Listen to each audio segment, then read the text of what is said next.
नमस्कार दोस्तों, स्वागत है आपका इकोनॉमिक मास्टर यूट्यूब चैनल पर। आज हम बात करेंगे यूजीसी नेट 2018 के इकोनॉमिक्स के प्रश्न पत्र के बारे में। तो चलिए शुरुआत करते हैं पहले प्रश्न से।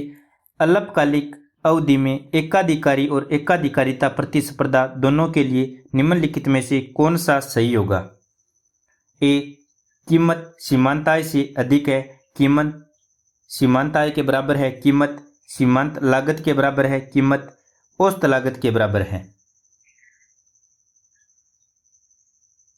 सही उत्तर क्या होगा? दोस्तों, अल्पकालिक अवधि में एकाधिकारी तथा एकाधिकारी प्रतिस्पर्धा दोनों के लिए कीमत सीमांत आय से अधिक होती है, तो सही उत्तर होगा ए। एकाधिकारी प्रतियोगिता में मांग वक्र का ढाल ऋणात्मक होता है, जिसमें मूल्य लोच भी ऋणात्मक होती है। एकाधिकारी प्रतियोगिता में फर्म के लिए संतुलन की अवस्था MC बराबर MR होती है। MC क्या है? सीमांत लागत। MR क्या है? सीमांत आय। जहां P कीमत है वो MR और MC से अधिक होगी। क्वेश्चन नंबर 2, निम्नलिखित अवयव पर विचार कीजिए जो द्वैधाधिकार में कार्य कर रहे हैं। फर्म ए और बी की संबंधित रणनीतियां और तदनुरूपी भुगतानों का वर्णन करता है। फर्म ए, फर्म बी। विज्ञापन करना, विज्ञापन नहीं करना, विज्ञापन करना, विज्ञापन नहीं करना। विज्ञापन करना 11 और 6, विज्ञापन नहीं करना 16 और 0, विज्ञापन नहीं करना और विज्ञापन करना 7 और 9, विज्ञापन नहीं करना और विज्ञापन नहीं करना 20 और 2। उपयुक्त क्रीड़ा के लिए निम्नलिखित में से कौन से कथन सही हैं? नीचे दिए गए कूट से सही उत्तर का चयन कीजिए। यानी ये क्रीड़ा सिद्धांत है द्वैधाधिकार का, इसमें सही उत्तर कौन सा होगा? ए, फर्म ए की कोई प्रबल रणनीति नहीं है, फर्म बी की प्रबल रणनीति है। सी, क्रीड़ा में न संतुलन है। डी, न तो फर्म ए के पास न ही फर्म बी के पास कोई प्रबल रणनीति है। सही उत्तर क्या होगा इसका? ए और सी, बी और सी, केवल डी, ए, बी और सी। दोस्तों, फर्म ए की कोई प्रबल रणनीति नहीं है, कथन एक सही है। फर्म बी की प्रबल रणनीति है, कथन बी भी सही है। क्रीड़ा में न संतुलन है, कथन सी भी सही है, डी गलत है। तो सही उत्तर होगा ऑप्शन डी, ए, बी और सी।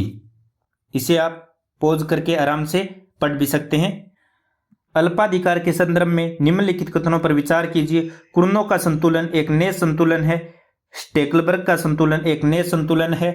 नीचे दिए गए कूट में से चुनिए केवल ए, केवल बी। ए और बी दोनों, न तो ए न बी। तो दोस्तों, सही उत्तर होगा कुर्नो का संतुलन एक नए संतुलन है, सही है। स्टेकलबर्ग का संतुलन एक नए संतुलन है, यह भी सही है।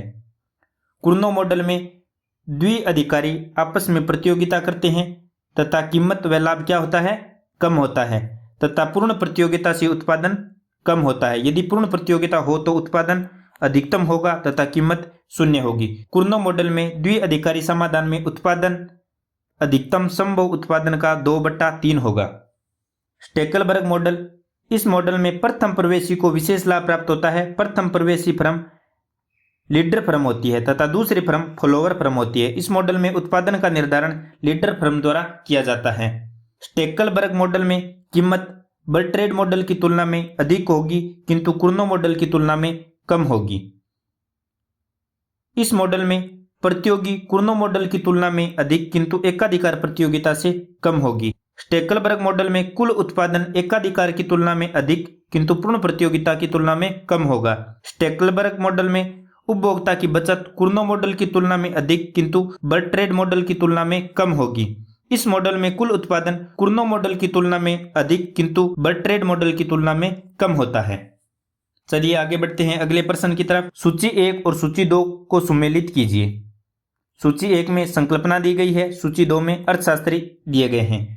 प्रावैगिक अधिवेश के रूप में लाभ, नव प्रवर्तन के लिए पुरस्कार के रूप में लाभ, अनिश्चित वहन करने के लिए पुरस्कार के रूप में लाभ, उत्पादक को प्राप्त एकाधिकारी शक्तियों के कारण होने वाले लाभ। अर्थशास्त्री है J Schumpeter, M Kalecki, F H Knight, J B Clark. तो नीचे कूट दिए गए हैं, सही मिलान कीजिए। दोस्तों इसका सही उत्तर क्या होगा? तो सबसे पहले देखते हैं ए प्रावैगिक अधिशेष के रूप में लाभ, ये किसकी संकल्पना थी? जे बी क्लार्क की। नव प्रवर्तन के लिए पुरस्कार के रूप में लाभ, ये किसकी थी? जे शुम्पीटर की। अगला सी अनिश्चित वहन करने के पुरस्कार के रूप में लाभ, ये किसकी थी? एफ एच नाइट की। अगला डी उत्पादन को प्राप्त एकाधिकारी शक्तियों के कारण होने वाले लाभ, ये किसकी थी? एम केलेस्की की। तो सही उत्तर क्या होगा? A4 B1। तो सही उत्तर होगा बी। अगला प्रश्न, जब सीमांत लागत औसत लागत के बराबर है तो औसत लागत का ढाल होगा ए धनात्मक, बी ऋणात्मक, सी शून्य, डी अनंत। तो दोस्तों जब सीमांत लागत औसत लागत के बराबर है तो औसत लागत का ढाल शून्य होगा। तो सही उत्तर होगा सी। अगला क्वेश्चन, फलन Q A इंटू के की पावर अल्फा इंटू एल की पावर बीटा के लिए निम्नलिखित में से कौन सा सही है? ए समांगता की कोटि 1 है, प्रतिस्थापन की लोच अल्फा प्लस बीटा के समान है, पूंजी के प्रति उत्पादन लोच अल्फा है, साधन की सीमांत उत्पादकता साधन की औसत उत्पाद के बराबर है। सही उत्तर क्या होगा? तो दोस्तों इसका सही उत्तर होगा ऑप्शन सी, पूंजी की सीमांत उत्पादकता लोच अल्फा है। यह हल किस प्रकार से होगा? तो Q बराबर A इंटू के की घात अल्फा इंटू एल की घात बीटा, जो प्रश्न में दिया हुआ है। इसके बाद में हम किस प्रकार से करेंगे? एम पी के बराबर डी क्यू बटे डी के बराबर A इंटू अल्फा के की पावर अल्फा -1 इंटू एल की घात बीटा। नीचे इस प्रकार से हल करेंगे तो एम पी बराबर क्या आ जाएगा? अल्फा। तो पूंजी के प्रति उत्पाद लोच किस प्रकार से होगी? अल्फा के बराबर होगी। जब व्यक्तियों के बीच करार के पश्चात सूचना असम्मितता पाई जाती है तो उसे क्या कहा जाता है? संकेतन, नैतिक खतरे, उपयुक्त में से कोई नहीं, उपयुक्त ए और बी दोनों। तो दोस्तों जब व्यक्तियों के बीच करार के पश्चात सूचना असम्मितता पाई जाती है तो उसे नैतिक खतरे कहते हैं। ऑप्शन बी राइट होगा। अगला प्रश्न, दिए गए आरेख में कीमत परिवर्तन के पश्चात कीमत रेखा पी क्यू से पी क्यू डैश पर चली जाती है। तो दोस्तों ये पी क्यू है, यहाँ से पी क्यू डैश पर चली जाती है और उपभोक्ता बिंदु ए की बजाय ये इसके बजाय बी पर संतुलन प्राप्त करता है। इस स्थिति में आलू के संबंध में क्या सही है? ये टोमेटो है, ये आलू है। यह एक सामान्य वस्तु है, यह निकृष्ट वस्तु है, यह गिफन वस्तु है। वस्तु की प्रकृति के बारे में कुछ नहीं कहा जा सकता। दोस्तों इस स्थिति को देखने से पता चलता है यह एक गिफन वस्तु है। ऑप्शन सी राइट आंसर होगा।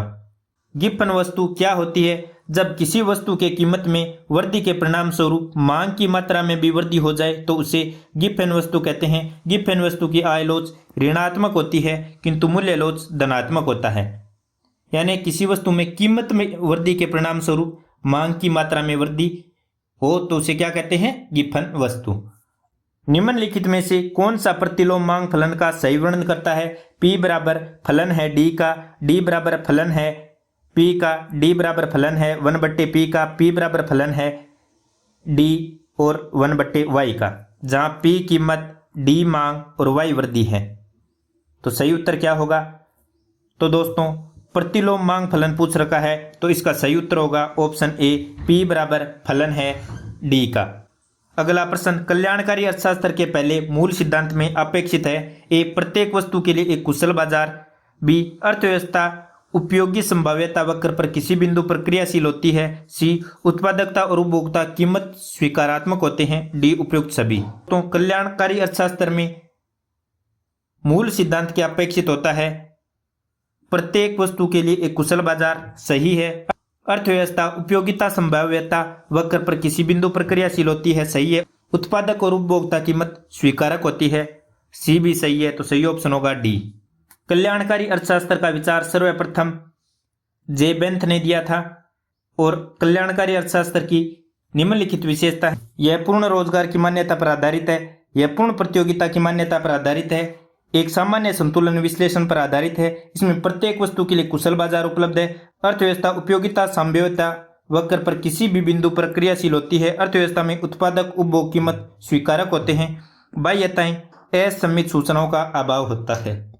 अगला प्रश्न, जब वांछित निवेश की तुलना में वास्तविक निवेश अधिक्य के कारण व्यापार चक्र सर्जित होता है तो यह सिद्धांत निम्नलिखित में से किसके द्वारा प्रतिपादित किया गया? R G. Hawtrey, F. Hayek, P. Samuelson, J. Schumpeter. दोस्तों इसका सही उत्तर क्या होगा? आपको पता है वांछित निवेश की तुलना में वास्तविक निवेश अधिक होता है तो व्यापार चक्र का यानी ट्रेड साइकिल शुरू होता है। यह सिद्धांत एफ. हायक ने दिया था, तो सही उत्तर होगा ऑप्शन बी। अगला क्वेश्चन, निम्नलिखित कथनों पर विचार कीजिए। तरलता जाल वह स्थिति है जिसमें लोग मुद्रा को निवेश करने के बजाय अपने पास रखना पसंद करते हैं। तरलता अधिमान वह स्थिति है जिसमें लोग मुद्रा को अपने पास रखने के बजाय निवेश करना पसंद करते हैं। तरलता अभाव वह स्थिति होती है जिसमें मुद्रा बाजार से मुद्रा की अल्प आपूर्ति होती है। साख अभाव वह स्थिति होती है जिसमें ऋण बाजार में मुद्रा की अल्प आपूर्ति होती है। नीचे दिए गए कूट में से सही कथन चुनिए। 1 2 4, 1 3 4, 2 3 4, 1 2 3। तो दोस्तों इसमें क्या पूछ रखा है? तरलता जाल के बारे में, तरलता अधिमान के बारे में, तरलता अभाव के बारे में और साख अभाव के बारे में। तो दोस्तों तरलता जाल किस प्रकार की स्थिति होती है? वह स्थिति जिसमें लोग मुद्रा को निवेश करने के बजाय अपने पास रखना पसंद करते हैं। ऑप्शन ए एकदम सही है, तो इसमें एक ऑप्शन तो चला गया। दूसरा, तरलता अधिमान वह स्थिति होती है जिसमें लोग मुद्रा को अपने पास रखने के बजाय निवेश करना पसंद करते हैं। दोस्तों ये गलत है, इसमें लोग मुद्रा को निवेश करने के बजाय अपने पास रखना पसंद करते हैं। तो 2 कट हो गया, तो सही ऑप्शन होगा बी। तो तरलता अभाव किसे कहते हैं? तरलता अभाव वह स्थिति होती है जिसमें मुद्रा बाजार में मुद्रा की अल्प आपूर्ति होती है। साख अभाव वह स्थिति होती है जिसमें ऋण बाजार में मुद्रा की अल्प आपूर्ति होती है। अगला क्वेश्चन, मुद्रास्फीति के संदर्भ में मेन्यू लागत का संबंध है। ए मुद्रा के पुनर्मूल्यांकन की लागत, बी कीमत सूची में परिवर्तन करने की लागत, सी मौलिक मुद्रा आधार में रख रखाव की लागत, डी प्रतिपल के बेहतर दर प्राप्त होने की लागत। तो दोस्तों आपको पता है मेन्यू लागत कीमत सूची में परिवर्तन की लागत होती है, तो सही ऑप्शन होगा बी। और मेन्यू लागत की अवधारणा किसने दी थी? मैनक्यू ने। अगला प्रश्न, एम. फ्रीडमैन के अनुसार मुद्रा का परिणाम सिद्धांत किसका सिद्धांत है? मुद्रा के मूल्य का, कीमत निर्धारण का, मौद्रिक आय का, मुद्रा की मांग का। एम. फ्रीडमैन के अनुसार मुद्रा का परिणाम सिद्धांत मुद्रा की मांग का सिद्धांत है, तो सही ऑप्शन होगा डी। अगला प्रश्न, गिल्ट एज्ड बाजार का क्या अर्थ है? बुलियन बाजार, शुद्ध धातु बाजार, सरकारी प्रतिभूति बाजार, वस्तु बाजार। दोस्तों गिल्ट एज्ड बाजार का अर्थ सरकारी प्रतिभूति बाजार है, तो सही ऑप्शन होगा सी। इसमें ट्रेजरी बिल, बॉन्ड आदि का लेन देन होता है। अगला प्रश्न, निम्नलिखित में से किसका प्रभाव सबसे अधिक मुद्रास्फीतिकारी हो सकता है? सार्वजनिक ऋण का भुगतान, बजट घाटा पूरा करने के लिए जनता से ऋण लेना, बजट घाटा पूरा करने के लिए बैंकों से ऋण लेना, बजट घाटा पूरा करने के लिए नई मुद्रा का जारी करना। तो दोस्तों मुद्रास्फीतिकारी यानी मुद्रा का बढ़ जाना, तो सही ऑप्शन होगा इसमें क्या? बजट घाटा पूरा करने के लिए नई मुद्रा का सृजन करना। ऑप्शन डी राइट आंसर होगा। इसे हीनार्थ प्रबंधन भी कहते हैं। अगला प्रश्न, सीमांत स्थायी सुविधा MSF के बारे में निम्न कथनों पर विचार कीजिए। सीमांत स्थायी सुविधा वर्तमान तरल समायोजन सुविधा LAF की तर्ज पर है और इसका भाग है। सीमांत स्थायी सुविधा रेपो से अधिक महंगा उपाय है। सीमांत स्थायी सुविधा बैंकों के लिए अल्पावधि ऋण लेने के लिए अंतिम उपाय के रूप में कार्य करता है। सीमांत स्थायी सुविधा बैंकों की निवल मांग और समय देयता से जुड़ी है। सही कूट का चयन करना है। 2 3 4 1 2 3 1 3 4 1 2 3 4। दोस्तों, सीमांत स्थायी सुविधा वर्तमान तरल समायोजन सुविधा की तर्ज पर नहीं है, एक गलत होगा। ये ऑप्शन और ये ऑप्शन कट गया, सही उत्तर होगा ऑप्शन ए। 2, 3 और 4 रेपो से अधिक महंगा उपाय है, अल्पावधि ऋण लेने के उपाय के रूप में कार्य करता है और बैंकों की न्यूनतम मांग और समय देयता से जुड़ी है। आरबीआई ने 9 मई 2011 को सीमांत स्थायी सुविधा की नई अवधारणा विकसित की थी। अगला प्रश्न, भुगतान संतुलन विश्लेषण के अवशोषण उपागम का प्रतिपादन किसके द्वारा किया गया? एम फ्रीडमैन, मार्शल और लर्नर, सिडनी अलेक्जेंडर, हेब्रलर। सही उत्तर क्या होगा? Option C, Sidney Alexander.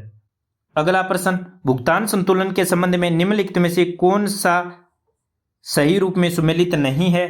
मद और प्रकृति दी हुई है, वस्तुओं और सेवाओं का आयात चालू खाता नामे, अंतरण भुगतान की प्राप्ति चालू खाता जमा, प्रत्यक्ष निवेश प्राप्तियां पूंजी खाता जमा, पोर्टफोलियो निवेश प्रतिपादन चालू खाता नामे। सही उत्तर क्या होगा? वस्तुओं और सेवाओं का आयात चालू खाते नामे होता है, सही है। अंतरण भुगतान की प्राप्ति चालू खाता जमा होती है, सही है। प्रत्यक्ष निवेश प्राप्तियां पूंजी खाता जमा होती हैं, सही है। पोर्टफोलियो निवेश चालू खाता नामे नहीं होती हैं, तो ऑप्शन डी गलत है। पूछ क्या रखा है? गलत। तो सही उत्तर क्या होगा इसका? सही उत्तर होगा डी।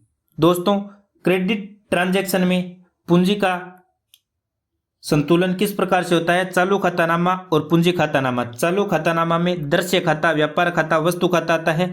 अदृश्य खाता में सेवा खाता, एक पक्षीय हस्तांतरण आता है। तो पोर्टफोलियो निवेश किस में शामिल किया जाता है? पोर्टफोलियो निवेश पूंजी खाता में शामिल किया जाता है। अगला प्रश्न, प्रेबिस सिंगर परिकल्पना किससे संबंधित है? विकासशील देशों की भुगतान संतुलन की समस्या से, विकासशील देशों की व्यापार की शर्तों से, विकासशील देशों में निर्धनता की व्याप्ति से, विकासशील देशों में आय की असमानता से। तो दोस्तों, प्रेबिस सिंगर परिकल्पना विकासशील देशों की व्यापार की शर्तों से संबंधित है। प्रेबिस के अनुसार मूल्य पर आधारित होने के कारण अदल बदल व्यापार की शर्तों को सैद्धांतिक रूप से अल्प विकसित देशों के पक्ष में होनी चाहिए, क्योंकि मूल्य लागत से संबंधित होती है और अल्प विकसित देशों की लागतें अधिक होती हैं, किंतु वास्तव में व्यापार से लाभ विकसित देशों को प्राप्त हुआ है। जिसके दो कारण बताए, एक तकनीकी प्रगति और दूसरी प्राथमिक वस्तुओं की मांग की आयलोज इकाई से कम होना। अगला प्रश्न, भारत में भुगतान संतुलन के संबंध में कौन सा कथन सही नहीं है? यदि कोई विदेशी नागरिक भारत में किसी बैंक में कुछ धन जमा करता है तो लेखा में यह जमा माना जाएगा। चालू खाता संतुलन केवल वस्तुओं और सेवाओं में व्यापार के संतुलन को दर्शाता है। भूल चूक को लेकर खाते हमेशा संतुलित रहते हैं। यदि देश के विदेशी मुद्रा भंडार में वृद्धि होती है तो इस प्रविष्टि में ऋण चिन्ह होता है। तो दोस्तों, इसमें सही नहीं पूछ रखा है, क्या सही नहीं?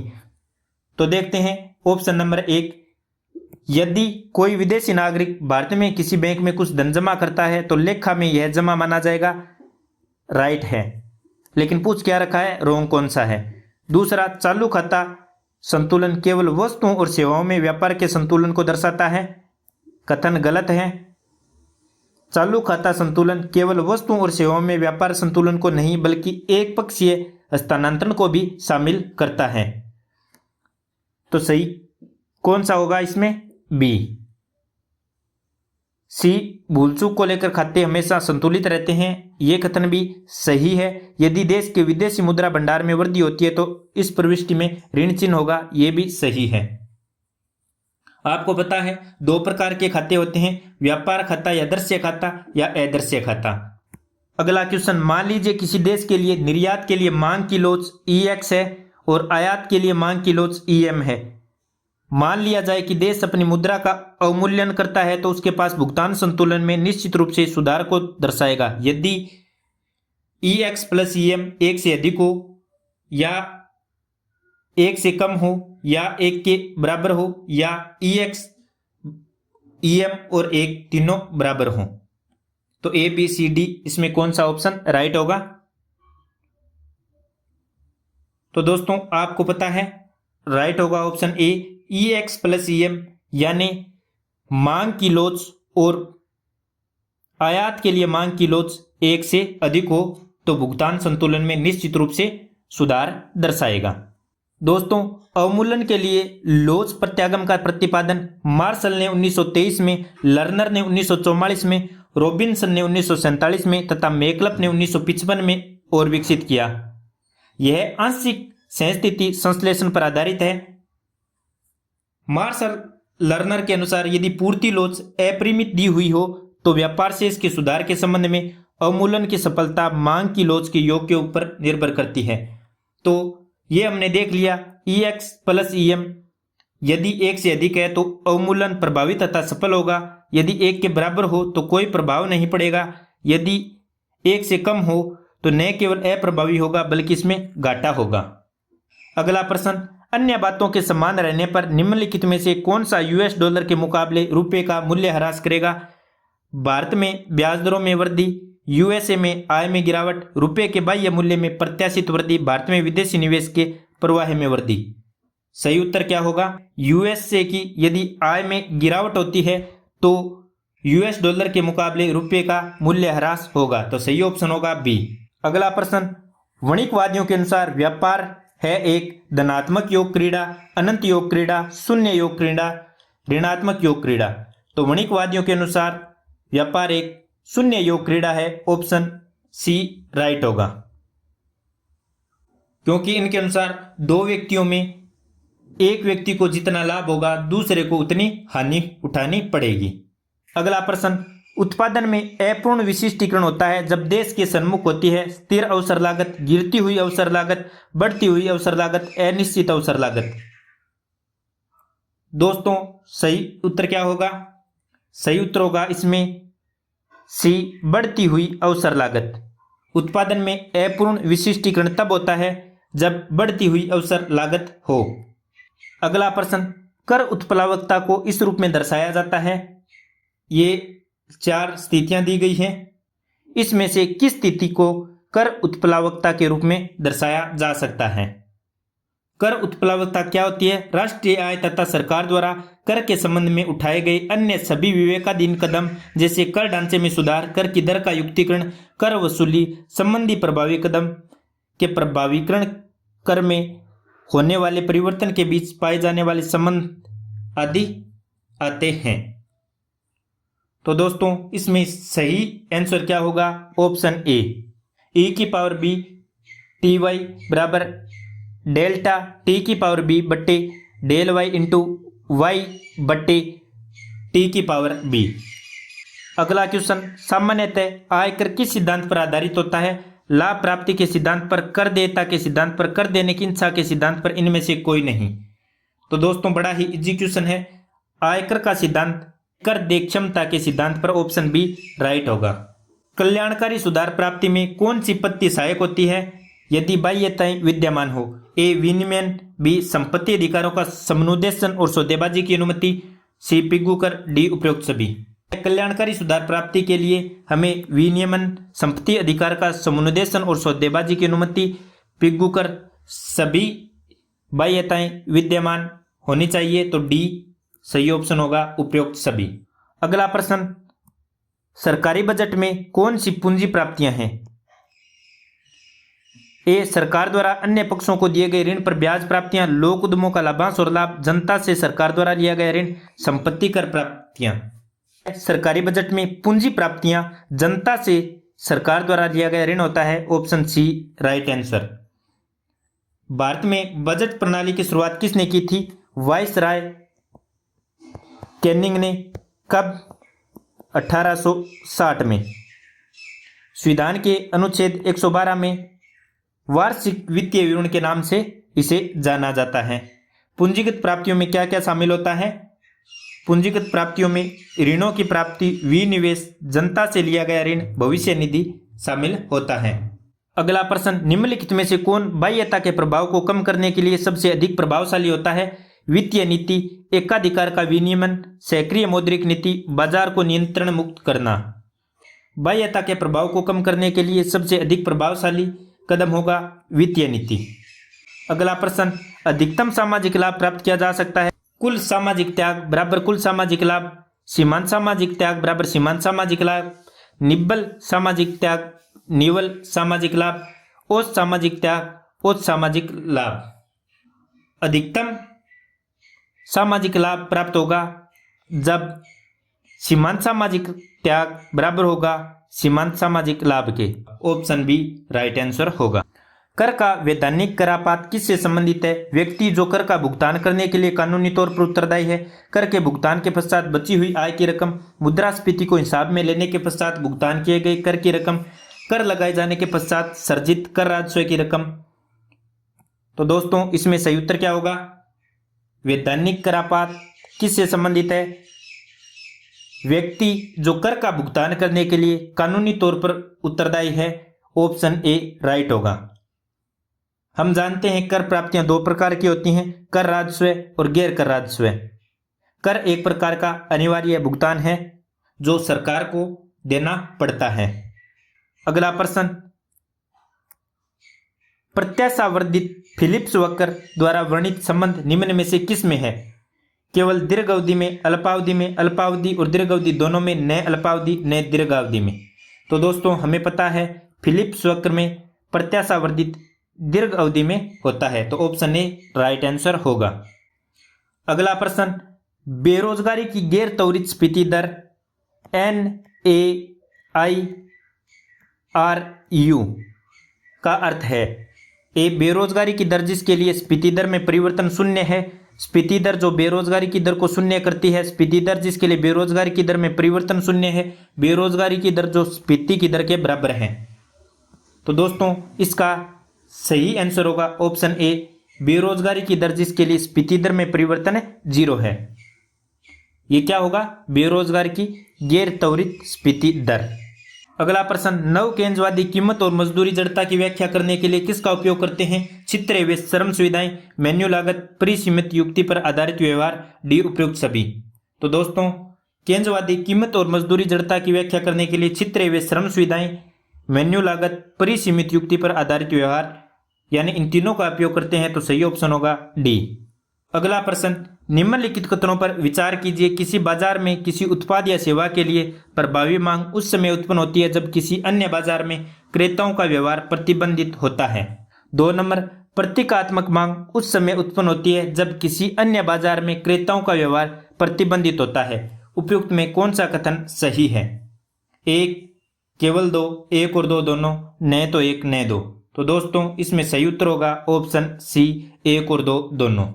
किसी बाजार में किसी उत्पादन या सेवा के लिए प्रभावी मांग उस समय उत्पन्न होती है जब किसी अन्य बाजार में क्रेताओं का व्यवहार प्रतिबंधित होता है। प्रभावी मांग का प्रतिपादन जॉन मेनार्ड किन्स ने किया। प्रभावी मांग बराबर समग्र पूर्ति के होती है। प्रतीकात्मक मांग उस समय उत्पन्न होती है जब किसी अन्य बाजार में क्रेताओं का व्यवहार प्रतिबंधित नहीं होता। तो प्रभावी मांग में व्यवहार प्रतिबंधित होता है और प्रतीकात्मक मांग में प्रतिबंधित नहीं होता है। अगला प्रश्न, पूंजीवादी अर्थव्यवस्था के लिए नवीन प्रतिष्ठित अर्थशास्त्री का प्राथमिक उद्देश्य निम्नलिखित में से किस व्याख्या की घटना करना है? व्यापार चक्र घटना, अलग बेरोजगारी, मजदूरी कीमत जड़ता, सरकारी नीतियों की प्रभावकारिता।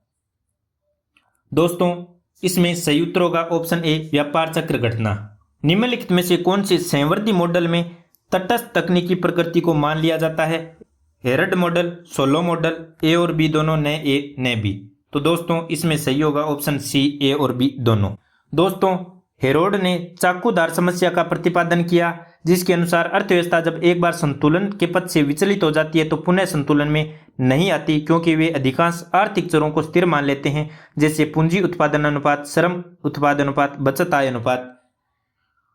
सोलो मॉडल ने हेरोड की चाकूदार समस्या को हल किया और उसने पूंजी श्रम अनुपात, श्रम उत्पाद अनुपात को परिवर्तनशील माना तथा स्टडी स्टेट ग्रोथ की व्याख्या की। सोलो के अनुसार दीर्घकाल में विभिन्न अर्थव्यवस्थाएं अपने अपने स्टेडी स्टेट ग्रोथ को प्राप्त कर लेंगी। अगला प्रश्न, चालू वित्त वर्ष के लिए किसी अर्थव्यवस्था में सकल घरेलू उत्पाद अस्फीतिक 110 है। यदि इसी वर्ष में सकल घरेलू उत्पाद में 15% की दर से वार्षिक वृद्धि हुई हो तो वास्तविक सकल घरेलू उत्पाद की वृद्धि दर क्या होगी? बड़ा ही इजी क्वेश्चन। इसमें क्या करेंगे? जीडीपी डिफ्लेक्टर है, इसमें से नॉमिनल जीडीपी में से रियल जीडीपी को घटा लेंगे तो सही उत्तर आ जाएगा। तो 110 है, अगली बार 15% वृद्धि हो गई तो कितनी हो गई 115, तो अंतर कितना होगा 5%, उत्तर होगा ऑप्शन ए। अगला प्रश्न, आईएसएलएम मॉडल में संतुलन की प्रकृति क्या होगी? स्टोक संतुलन, प्रवाह संतुलन, स्टोक और प्रवाह संतुलन, दोलन संतुलन। तो दोस्तों आईएसएलएम मॉडल में संतुलन की प्रकृति यानी स्टोक और प्रवाह संतुलन होगा। आईएस इसमें वस्तु बाजार को तथा एलएम इसमें मुद्रा बाजार को दर्शाता है। अगला प्रश्न, यदि सीमांत निर्यात प्रवृत्ति 0.1 और सीमांत उपभोग प्रवृत्ति 0.7 है तो आय गुणक का मान क्या होगा? दोस्तों हमें पता है आय गुणक किस प्रकार से निकाला जाता है, 1/1 minus MPC plus MPI, 1/1 minus 0.7 plus 0.1 बराबर 1/0.4 बराबर 2.5। उत्तर क्या होगा? सी 2.5। वितरण के नव प्रतिष्ठित सिद्धांत के अनुसार राष्ट्रीय आय में मजदूरी के हिस्से में स्थिरता आएगी जब साधन प्रतिस्थापन की लोच होगी 1 से कम, 1 के बराबर, 0 1 से अधिक। तो सही ऑप्शन होगा ऑप्शन बी 1 के बराबर। नव प्रतिष्ठित सिद्धांत, इसमें राष्ट्रीय आय में मजदूरी के हिस्से में स्थिरता आएगी जब साधन प्रतिस्थापन की लोच बराबर होगी 1 के। अगला प्रश्न, निम्नलिखित में से कौन सा जेई मिड के मॉडल की विशेषता नहीं है? पूर्ण प्रतिस्पर्धा विद्यमान, अर्थव्यवस्था उपभोक्ता वस्तुओं और उत्पादन वस्तुओं का उत्पादन करती है, उपभोग और पूंजीगत वस्तुओं के बीच पूर्ण प्रतिस्थापना संभव है, यह जनसंख्या वृद्धि दर और बचत वृद्धि दर के बीच संबंध की जांच करता है। तो जेईडी मॉडल की विशेषता कौन सी नहीं है? 1 नंबर देखते हैं, पूर्ण प्रतिस्पर्धा विद्यमान होती है जेईडी मॉडल में, ये इसकी विशेषता है। तो प्रश्न में पूछ रखा है क्या नहीं है, तो ये नहीं होगा। दूसरा, अर्थव्यवस्था उपभोग वस्तुओं और उत्पादक वस्तुओं का उत्पादन करती है, ये भी सही है, तो ये भी नहीं होगा। उपभोग और पूंजी वस्तुओं के बीच पूर्ण प्रतिस्थापना की संभव है, तो ये भी सही है, सी भी नहीं होगा। यह जनसंख्या वृद्धि दर और बचत दर के बीच संबंध की जांच करता है, ये गलत है, तो सही ऑप्शन होगा डी। अगला प्रश्न, तकनीकी प्रगति पद ए टी के साथ निम्नलिखित उत्पादन फलनों के स्वरूप पर विचार कीजिए। Q बराबर फलन है KT AT LT का। 2 नंबर, Q बराबर फलन है AT KT LT का। Q बराबर AT इंटू फलन है KT LT का।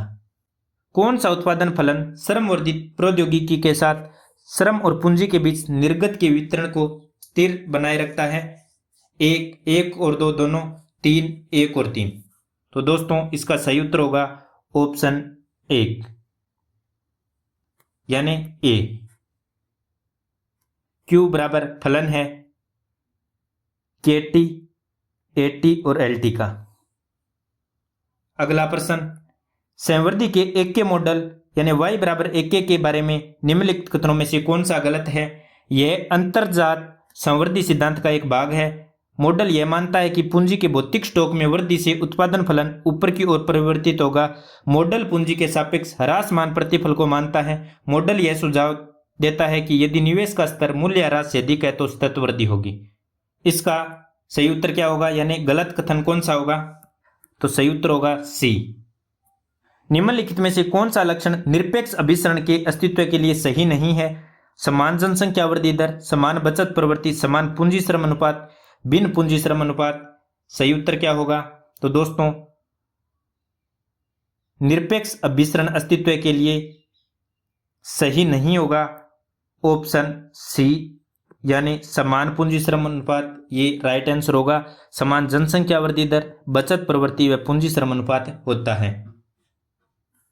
निरपेक्ष अभिसरण क्या होता है? जब निर्धन देश धनी देशों के मध्य बचत दर, जनसंख्या दर, तकनीकी दर, ह्रास दर समान मान लिए जाए और निर्धन देश धनी देश की ओर केंद्राभिमुख हो तो इसे निरपेक्ष अभिसरण कहते हैं। 16 के वृद्धि मॉडल में प्रति व्यक्ति निर्गत किसका फलन होता है? श्रम उत्पादन का, पूंजी निर्गत अनुपात का, तकनीकी प्रगति का, पूंजी श्रम अनुपात का। सही उत्तर क्या होगा? इसमें सही उत्तर होगा ऑप्शन डी पूंजी श्रम अनुपात का। 16 मॉडल प्रति व्यक्ति निर्गत पूंजी श्रम अनुपात का फलन होगा। इसमें एक स्वचालित समायोजन को प्रस्तुत करता है जिसमें संतुलनवर्ती पथ को प्राप्त किया जा सकता है। सोलो के अनुसार जब उत्पादन परिवर्तन अनुपात एवं पैमानों के स्थिर प्रतिफल की अवस्था होती है तो GW तथा GN में कोई अंतर नहीं रह जाता है। सोलो मॉडल में साधन कीमतों की पूर्ण लोचशीलता समायोजन प्रक्रिया के क्रियान्वित होने के लिए आवश्यक है। अगला प्रश्न, ड्यूसनबरी की यह राय थी कि अल्प विकसित देशों में निम्नलिखित में से किस कारण से उनके भुगतान संतुलन पर गंभीर और प्रतिकूल प्रभाव पड़ता है? प्रदर्शन प्रभाव, गुणक प्रभाव, बेकोष प्रभाव, छितराव प्रभाव। तो दोस्तों सही उत्तर होगा ड्यूसनबरी के अनुसार प्रदर्शन प्रभाव के कारण प्रभाव पड़ता है, तो ऑप्शन ए। लिबेनस्टीन ने अपने क्रांतिक न्यूनतम प्रयास सिद्धांत में जनसंख्या को ऐसे रूप में माना जो आय सर्जक है, निवेश उत्प्रेरक है, आय अवसाधक है, बाजार विस्तारक है। तो इसका सही उत्तर होगा ऑप्शन सी। लिबेनस्टीन ने अपने क्रांतिक न्यूनतम प्रयास सिद्धांत में जनसंख्या को आय अवसाधक माना। लिबेनस्टीन ने व्यक्त किया कि विकासशील देशों में प्रति व्यक्ति आय अत्यंत कम तथा जनसंख्या वृद्धि दर ऊंची होती है जिससे ये हमेशा निम्न आय स्तर पर संतुलन की स्थिति में होते हैं। अगला प्रश्न, कामगारों के पास उस पूंजी का स्वामित्व होना चाहिए जो उनकी बचत से हुई है, किसके द्वारा दिया गया? संवर्ती मॉडल में एक महत्वपूर्ण मान्यता है। L Pasinetti, N Kaldor, R Solow, J Meade. तो दोस्तों सही उत्तर होगा इसका एल पसिनेती। दोस्तों 50 प्रश्न हो गए हैं कंप्लीट। अगले पार्ट में हम 50 प्रश्न और करेंगे। यदि आपने चैनल सब्सक्राइब नहीं किया है तो सब्सक्राइब अवश्य करें। आपको वीडियो कैसा लगा नीचे कमेंट में अवश्य बताएं। किसी अन्य वर्ष के पेपर के बारे में वीडियो बनाना है तो वो भी नीचे कमेंट में अवश्य बताएं।